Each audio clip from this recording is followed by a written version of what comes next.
Hey everyone, this is a quick video here talking about my thoughts on Game of Thrones Season 7 finale. You may not know this about me, but I'm actually a pretty big fan of Game of Thrones. I haven't really read the books yet, but I want to get into that. And I've been following the show pretty religiously since Season 2, so I just thought that, hey, I've got a YouTube channel, might as well scream my opinions at people. So without further ado, these are my thoughts on the Season 7 finale of Game of Thrones. So throughout the entirety of Season 7, it's been less about the whole Game of Thrones thing to fight for the Iron Throne, and it's been more about stopping the undead threat that is coming closer every single day. Jon Snow is leading the attack, and he's trying to get everyone in Westeros to band together and fight. So if you've watched the show, then you know that Cersei is kind of a hard person to convince in general, and she's very difficult to deal with. So they concoct this pretty stupid plan, in my opinion, to go and get a White Walker and to show Cersei in order for her to join their side.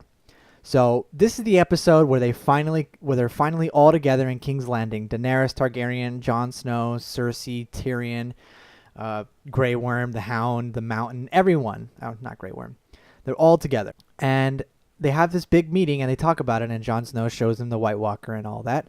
And Cersei kind of convinces them that she's going to be with them, and then she suddenly decides to change her mind. So I felt like this meeting with everyone should have been a lot longer, but there was very understandable time restrictions because for whatever reason they decided to shorten down these last two seasons. You know, when everything's coming together and everything's becoming climactic, that's when they decide to shorten the seasons, not, fucking season 5 with Dorne and all that. So I was a little disappointed by that, but other than that, I felt like that meeting was great. It was everything I've been wanting to see for a long time. Banter, going back and forth, two, stone cold people meeting up, and they both want the same thing, which is Cersei and Daenerys wanting the Iron Throne, but they have to put aside their petty differences for the greater good. Cersei, being Cersei, of course, denies it, and she starts to walk away. Tyrion decides that he's going to go talk with her in private. And this conversation that they have, this private meeting, really showcases some stellar acting from both Lena Headey and Peter Dinklage. Like, seriously, this scene is super intense, especially when Cersei starts to get more and more upset and she starts talking about family. Cersei's plan and refusal to cooperate is actually really dumb. I think it's uncharacteristically stupid even for Cersei, who in my opinion is probably one of the dumbest characters in the whole show. She really wants to be like Tywin Lannister, but she just isn't smart or charismatic enough. And we'll get to some really dumb decisions she makes later on in this video. The entire cast is great in this episode. Lena Headey and Alfie Allen really stood out as excellent for me, which I'll get to later. This episode also has some of the best directing and cinematography I've seen from this show, and its score is outstanding as always. Ramin Djawadi is quickly becoming my new favorite composer. Let me tell you, this is just so beautiful. There's so many shots in this episode that could be wallpapers. That's how good they are. This one is actually a bit of a slow episode, and it's a change of pace, but it's okay because it has what the more recent Game of Thrones episode have lacked, which was character and relationship building, as well as the more political side of the show, which, unfortunately, with the death of a certain character, is now gone. I love the scene between Theon Greyjoy and Jon Snow, with the part where they're talking about family, whether Theon is a Greyjoy or a Stark, and that whole conversation was really great, and it was really needed, especially because Theon and Jon Snow haven't really interacted as much recently. Of course, I'm going to talk about the death of Littlefinger in Winterfell. And how I feel about it is that it's great because I felt that recently Littlefinger has had a lot less to do in the show, and he was kind of a slimy bastard. But at the same time, it ended the political intrigue and the deception element of the show. He was the only one left truly playing the Game of Thrones, and I was really interested in seeing what the hell he was up to and what his endgame was. Unfortunately, we'll never see it come true, and I'll miss Peter Baelish because I loved hating him. The actor who portrays him does a fantastic job, and I'm really gonna miss him. And at the same time, watching Cersei try to play the game and try to be as deceptive and smart as Littlefinger is frustrating because it just doesn't have the same effect because she's already the queen and has won the game. I did like, however, that Arya and Sansa were kind of playing Littlefinger the entire time. I'm going to make some parallels to season 1, so stay with me here. Much like Ned Stark in the first season, Littlefinger was really out of his element in Winterfell and was a dishonorable man killed by very honorable people. A direct contrast to Ned, who was an honorable man killed by very dishonorable people. The reason why I bring up Ned is because even though he's dead, he still really lives on through his children, following his wisdom and never forgetting his memory. Them taking down Littlefinger made me really happy as a supporter of the Starks because it was such a satisfying victory for them to avenge their father after so many seasons of getting the blunt end of the stick. Learning Jon Snow's parentage and upbringing was actually a bigger deal than people really think it is, simply because this series has been going on for 20 plus years now, and up until seasons 6 and 7, book readers were just as much in the dark as the show watchers. He is a Targaryen and a Stark now, and while his reveal was a little weird, he's kind of banging his aunt. While his reveal was a little weird, it certainly felt really satisfying to hear confirmation of the news, no matter how many people knew it already. It just felt really nice to finally get a solid confirmation about Jon Snow. So the reason why I say Alfie Allen really stole the show this episode is because he has a very tough character to portray. He's constantly in a battle between being Theon Greyjoy and being Reek. In the few seasons before, he was tortured viciously by Ramsay Snow. And he was, he got his dick cut off. He wasn't Theon anymore after that, I gotta say. So the entire series after that is him trying to recover himself and him trying to be Theon Greyjoy again, the badass sword fighter who loved fucking girls and getting drunk, which can't really do the first part anymore, but you know what I mean. And this episode really took a good step towards it. The scene was kind of silly and kind of stupid.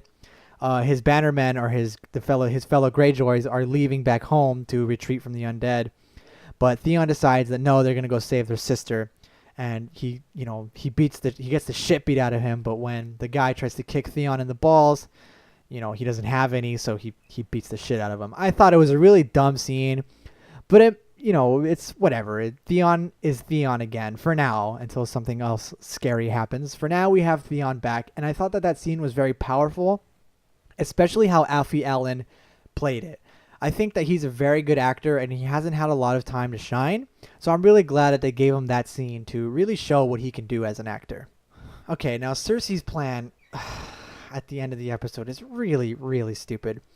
So Tyrion convinces her sister to raise up her sword and help Jon Snow with his battle. And then when Jaime starts planning everything, she says, what are you talking about? You're such an idiot. We're not going to help them. We're going to hole up here in the south. Jaime presents a very realistic option to Cersei. He says, okay, either Jon Snow's army wins and they get mad at us for deceiving them, they come and kill all of us, or the army of the undead wins and they kill all of us.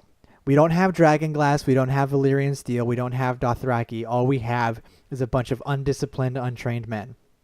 To which Cersei replies, oh, they'll just all kill each other and we'll be here. And it doesn't make any sense. And her rationality behind it is really stupid, in my opinion. It could have just been like Cersei goes up in arms with them and, then they settle the whole thing with the Game of Thrones. But it really felt like the writers were grasping at straws to try to create another villain, and it just felt super uncharacteristically stupid. And the most satisfying part of this episode is when Jaime finally leaves her ass. We assume that he's going north to help the Starks and everyone fight their battle, but we'll just have to wait and see. The final shots in this episode, with Jaime leaving King's Landing and the snow falling on it, is truly beautiful. I watched that scene over a lot, and this episode just premiered.